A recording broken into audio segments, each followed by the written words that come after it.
Clarity వచ్చిన తర్వాత ఎగ్జాక్ట్గా ఎంత జరుగుద్దో, దీని అంచనాలు ఏంది, నీళ్ళు ఏంది, ఏ విధంగా చెక్ డ్యాంలు కడతాము, ఏ విధంగా నీళ్లు తీసుకొస్తాము. ఈరోజు ఉత్తి నీటి ప్రవాహమే కాదు అధ్యక్ష, ఈ ప్రాజెక్టు పేరు గండిపేట నుంచి గౌరెల్లి, గండిపేట దగ్గర ప్రారంభమై రామోజీ ఫిలిమ్స్ దగ్గర గౌరెల్లి ఔటర్ రింగ్ రోడ్ కి కనెక్ట్ అవుతుంది అధ్యక్ష. ఇది 55 కిలోమీటర్లు అధ్యక్ష. ఈ 55 కిలోమీటర్లు కూడా ఎలివేటెడ్ కారిడార్. ఈ రోజు ఔటర్ రింగ్ రోడ్ 160 కిలోమీటర్లు ఉంది. మధ్యలో నుంచి మధ్యలోకి పోవాలంటే 80 కిలోమీటర్లు ప్రయాణం చేయాలి. కానీ అదే గండిపేట నుంచి గౌరెల్లి వరకు మీరు ఎలివేటెడ్ కారిడార్ వేస్తే 55 కిలోమీటర్లలోనే మనం ఇక్కడి నుంచి అక్కడికి ప్రయాణం చేయడానికి అవకాశం ఉంది అధ్యక్ష. నార్సింగ్ దగ్గర ఒక జంక్షను, అట్లా ప్రతి దగ్గర బాపుఘాట్ దగ్గర ఇంకొక జంక్షను, చార్మినార్ దగ్గర ఇంకొక జంక్షను, చాంద్రాయన్ కూడా మన చాదర్గట్టి దాటిన తర్వాత ఇంకొక జంక్షను, నాగోల్ దగ్గర ఇంకొక జంక్షన్, ఇట్లా ప్రతి జంక్షన్ లో ట్రంపెట్స్ క్రియేట్ చేసి ఔటర్ రింగ్ రోడ్ నుంచి సిటీలోకి వచ్చే వాళ్ళు అక్కడికి వచ్చి ప్రతి సర్కిల్లో ఎక్కడానికి దిగడానికి కూడా ట్రంపెట్స్ క్రియేట్ చేయమని ఈ రోజు ఎలివేటెడ్ కారిడార్స్ నిర్మించడానికి మనం అధికారులకు కన్సల్టెంట్స్ కు చెప్పినాం అధ్యక్ష. ఈ ప్రాజెక్టులో భాగంగానే మిరాలం ట్యాంకులో వచ్చే నీళ్లు కూడా మిరాలం ట్యాంక్ నుంచి జవహర్లాల్ నెహ్రూ జువాలజికల్ పార్క్ నుంచి ఆ నీళ్లు వచ్చేసి మూసీలో కలుస్తాయి అధ్యక్ష. It is connected to Musi only. So ఆ ప్రాజెక్టు కూడా అక్బరుద్దీన్ ఓవైసీ గారు, నేను ముఖ్యమంత్రిగా మొదటిసారి చాంద్రాయన్ గుట్ట పర్యటనకు పోయినప్పుడు అసదుద్దీన్ ఓవైసీ గారు ఇద్దరు మిరాలం ట్యాంకును ఒక పర్యాటక కేంద్రంగా బ్రహ్మాండంగా అభివృద్ధి చేయాలి, ట్యాంక్ బండ్ అక్కడ ఉండు కాదు, మాకు ఈ ఓల్డ్ సిటీలో ఒక మిరాలం ట్యాంక్ ని అభివృద్ధి చేయాలి, జూ పార్క్ ఉన్నది పక్కన మిరాలం ట్యాంక్ ఉంది 450 ఎకరాలలో, మీరు చేయాలంటే దాన్ని కంప్లీట్ గా ఈ కన్సల్టెంట్స్కి ఇచ్చి ప్రపంచ స్థాయిలో అక్కడ ఒక అభివృద్ధి పర్యాటక కేంద్రంగా మార్చాలని చేసి ఈ రోజు 450 కోట్ల రూపాయలతో మిరాలం ట్యాంక్ మీద బ్రిడ్జ్ కట్టడమే కాకుండా ఆ ప్రాంతాన్ని అభివృద్ధి చేయడానికి టెండర్ పిలిచి పనులు జరుగుతున్నాయి అధ్యక్ష. రాబోయే 2 సంవత్సరాలలో ఆ ప్రాజెక్టు కూడా పూర్తి చేస్తాం అధ్యక్ష. ఓల్డ్ సిటీ అని నెగ్లెక్ట్ చేయలేదు అధ్యక్ష. నేను చెప్పిన అది ఓల్డ్ సిటీ కాదు, అది ఒరిజినల్ సిటీ. ఒరిజినల్ సిటీని రివైవ్ చేసి ప్రపంచంలోనే ఒక గొప్ప నగరంగా మా హైదరాబాద్ నగరం అని చెప్పుకునే విధంగా అభివృద్ధి చేస్తామని చెప్పి మాట ఇవ్వడం జరిగింది. దాంట్లో భాగంగానే ఈరోజు గౌలిగూడ దగ్గర వదిలేసిన మెట్రోను ఈ రోజు చాంద్రాయన్ గుట్ట వరకు పొడిగిస్తున్నాం అధ్యక్ష. ల్యాండ్ ఎక్వేషన్ జరుగుతుంది. అక్బరుద్దీన్ ఓవైసీ గారే మలక్పేట ఎమ్మెల్యే గారు ఇక్కడ ఉన్నారు. ఈ రోజు నష్టపరిహారం అడిగినంతగా భూములు కోల్పోయే వాళ్ళకి ఇచ్చి ఈ రోజు మెట్రో పనులు ప్రారంభించిన అధ్యక్ష. మిరాలం ట్యాంక్ ప్రారంభించిన అధ్యక్ష. అదే విధంగా longest flyover PV Narasimha Rao flyover తర్వాత రెండో లాంగెస్ట్ ఫ్లైఓవర్ మన్మోహన్ సింగ్ గారి పేరు మీద ఫ్లైఓవర్ ని జూ పార్క్ దగ్గర మనం ప్రారంభించుకున్నాం అధ్యక్ష. ఓల్డ్ సిటీ నెగ్లెక్ట్ చేయలేదు అధ్యక్ష. అండర్ గ్రౌండ్ డ్రైనేజ్ చంద్రాయన్ గుట్ట ప్రాంతానికి మనం నిధులు ఇచ్చినాం అధ్యక్ష. ఇవన్నీ కూడా పాత నగరాన్ని, ఇది మన తలమానికము, మన యొక్క గొప్ప గౌరవము హైదరాబాద్ నగరం అని చెప్పి ఈ రోజు హైదరాబాద్ నగరం మీద ప్రత్యేకమైన దృష్టి పెట్టి ఈ రోజు కార్యక్రమాలు తీసుకుంటున్నాం అధ్యక్ష. ఇక మళ్ళీ మూసీకి వస్తున్నా అధ్యక్ష. ఈ మూసీని కేవలం మా మిత్రులు పాయల్ శంకర్ గారు అడిగారు, ఇది ఉత్త నీళ్ళే తీసుకొస్తారా, దీన్ని వ్యాపార కేంద్రంగా చేస్తారా? వారేమో ప్రశ్న అడిగారు. కొంతమంది ఏమో Revanth Reddy real estate broker గా మారాడు, రేవంత్ రెడ్డి రియల్ ఎస్టేట్ చేస్తాడని. అధ్యక్ష, రియల్ ఎస్టేట్ ఒక ఇండస్ట్రీని ప్రమోట్ చేసి ఇండస్ట్రీకి అవసరమైన వసతులు కల్పించడం అనేది ప్రభుత్వం యొక్క బాధ్యత. ఈ నగరం రియల్ ఎస్టేట్ విస్తరిస్తే పెట్టుబడులు వస్తాయి, పెట్టుబడులు వస్తే పరిశ్రమలు వస్తాయి, పరిశ్రమలు వస్తే ఉద్యోగ ఉపాధి అవకాశాలు వస్తాయి.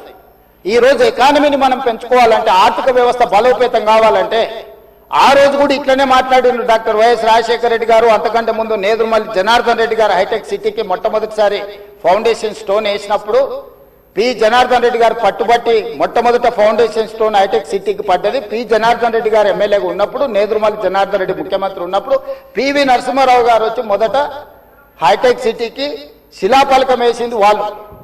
తర్వాత ఆగిపోయింది. ఆ తర్వాత చంద్రబాబు నాయుడు గారు వచ్చిన తర్వాత మళ్ళీ చంద్రబాబు నాయుడు గారు, అటల్ బిహారీ వాజ్పేయి గారు వచ్చి హైటెక్ సిటీ నిర్మాణం చేశారు. ఆ రోజు కూడా ఇదే ఆరోపణలు చేశారు అధ్యక్ష. ప్రభుత్వం రియల్ ఎస్టేట్ వ్యాపారం చేస్తుందా, ప్రభుత్వానికి ఏం పని ఉంది అని. కానీ ఇలా విస్తరించిన నగరం ఎక్కడొచ్చింది అధ్యక్ష? సైబరాబాద్ అని గొప్పగా ఎందుకు చెప్పుకుంటున్నాం? ఐటీ కంపెనీలు, ఫార్మా కంపెనీలు, global capability centres, data centres, ఇవన్నీ ఎక్కడి నుంచి వచ్చినాయి అధ్యక్ష?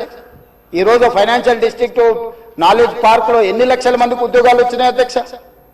ఈ రోజు విస్తరించే నగరం అర్బనైజేషన్ అవుతుంది అధ్యక్ష. పట్టణ ప్రాంతాలు పెరుగుతున్నాయి, పట్టణీకరణ జరుగుతుంది. ఈ రోజు 55% జనాభా పట్టణాలలో నివసిస్తున్నారు అధ్యక్ష. రాబోయే 20-25 ఏళ్లలో 75% మన పట్టణాల యొక్క జనాభా పెరుగుతుంది అధ్యక్ష. కేవలం ఔటర్ రింగ్ రోడ్ ఇన్సైడే 1,34,00,000 మంది ప్రజలు నివసిస్తున్నారు అధ్యక్ష. 3,78,00,000 తెలంగాణ జనాభా ఉంటే ఔటర్ రింగ్ రోడ్ ఇన్సైడ్ మాత్రమే 1,34,00,000 మంది నివసిస్తున్నారు అధ్యక్ష. అంటే ఇక్కడ మోర్ దాన్ 1/3. టోక్యో ఒక సిటీలో తెలంగాణ జనాభా కంటే ఎక్కువ ఉన్నారు అధ్యక్ష. 4 కోట్ల మంది ఒక పట్టణంలో నివసిస్తున్నారు అధ్యక్ష. ఈ రోజు ప్రపంచం అంతా పట్టణాల వైపు వేగంగా విస్తరణ జరుగుతుంది. దానికి తగ్గట్టుగా మనం నగరాలను అభివృద్ధి చేసుకోవాలి. అందులో భాగంగానే ఈరోజు వికసిత్ భారత్ ప్రణాళిక ఏంది? ఈరోజు అందుకోసమే ఆయన దుఃఖం చూడు, ఆయన బాధ చూడు, కడుపులో విషము ఎట్లా అంటే కడుపు నిండా విషయం. ఆ మూసీలో ఉన్న కాలుష్యానికంటే వీళ్ళ కడుపులలో అంతకంటే ఎక్కువ విషయం ఉంది అధ్యక్ష. విషం జిమ్ముతున్నారు. మీరు మూసీ కాలుష్యమే ప్రమాదం అనుకుంటున్నారు అధ్యక్ష. ఈ మనుషుల కడుపుల్లో ఉన్న విషయం మూసీ కాలుష్యానికంటే ప్రమాదకరంగా తయారైంది అధ్యక్ష. ఏం నొప్పి అధ్యక్ష? నేను ఎవరినైనా విమర్శించిన అధ్యక్ష?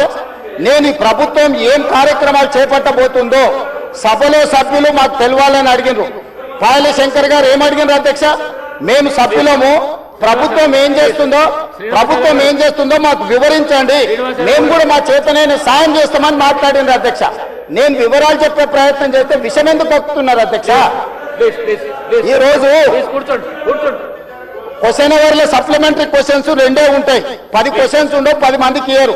స్పీకర్ గారు అలౌ చేశారు, స్పీకర్ గారు నాకు అనుమతించారు వివరించమని. స్పీకర్ గారి అధ్యక్ష వాళ్ళ ప్రాధాన్యత ఏందో మీకు అర్థమైంది కదా అధ్యక్ష. ఈ చర్చ జరగవద్దు, ఈ నిజాలు ప్రజలకు తెలియవద్దు. విషం కడుపు నిండా విషం. మీరు కళ్ళు చూడండి అధ్యక్ష, అసలు వాళ్ళ కళ్ళలో చూడండి.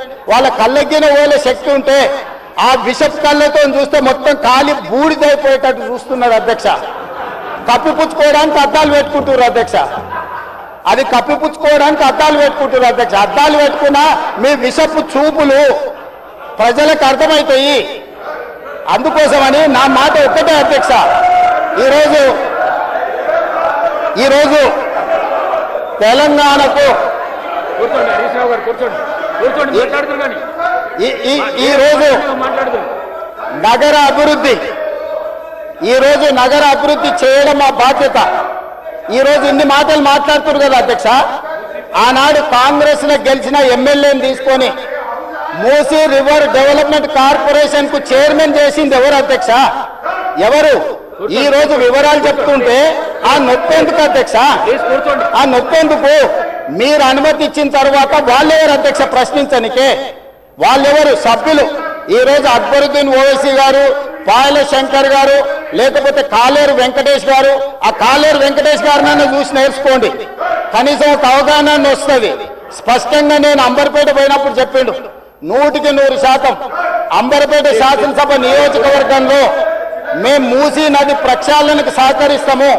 మా పేదలకు అందరికీ మంచి ఇండ్లు కట్టించండి, మా ప్రభుత్వ కార్యాలయాలు కట్టించండి, మా ప్రాంతాన్ని అభివృద్ధి చేయండి.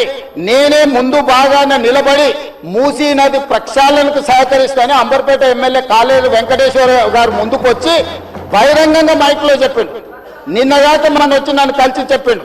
ఆ పక్కనే ఉప్పల్ ఎమ్మెల్యే లక్ష్మారెడ్డి గారు వచ్చి కలిసి, సార్ మా ప్రాంతాన్ని అభివృద్ధి చేయండి, మూసీ నదిని ప్రక్షాళన చేయడం ద్వారా మా ప్రాంతానికి ఉపయోగపడుతుంది, మీరు చాలా మంచి పని చేస్తారు, మీరు వేగంగా ముందుకు వెళ్ళండి, మా వైపు నుంచి మీకు ఏం సహకారం కావాలని చెప్పి ఆ శాసనసభ్యులు వచ్చి కలిసిరు అధ్యక్ష.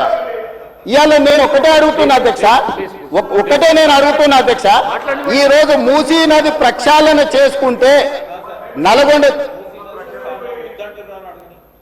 ఈ రోజు మూసీ నది ప్రక్షాళన మేము చేస్తున్నామంటే మీరు చెయ్యాలంటున్నా వద్దంటున్నా? ఒక్క మాటలో చెప్పండి. మీరు చెయ్యాలనుకుంటే ఏమి చెయ్యాలో సూచన ఇవ్వండి, వద్దంటే మీ కడుపు మంట ఏందో చెప్పండి, తెలంగాణ ప్రజలు నిర్ణయించుకుంటారు. అందుకే ఈరోజు మూసీ నది పరివాహక ప్రాంతాన్ని నైట్ ఎకానమీగా మారుస్తా అని చెప్పిన అధ్యక్ష.